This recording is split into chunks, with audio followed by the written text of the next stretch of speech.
क्या पत्नी से तलाक की वजह से घट रही है भोजपुरी अभिनेता पवन सिंह की ब्रांड वैल्यू?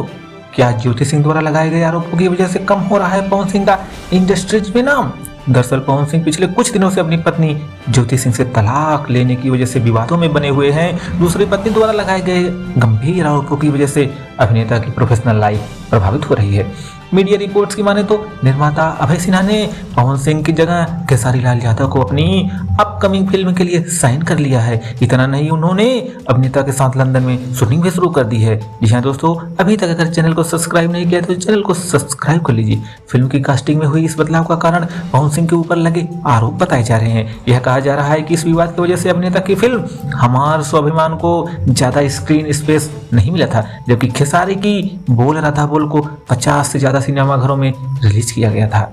सूत्रों से मिली जानकारी के मुताबिक भोजपुरी अभिनेता पवन सिंह की छवि ऐसी बन रही है कि कोई भी फिल्म निर्माता उन्हें साइन नहीं करना चाह रहा है। पवन सिंह के व्यवहार की वजह से उनकी किसी भी फिल्म निर्माता के साथ तालमेल नहीं बैठ पा रहा है।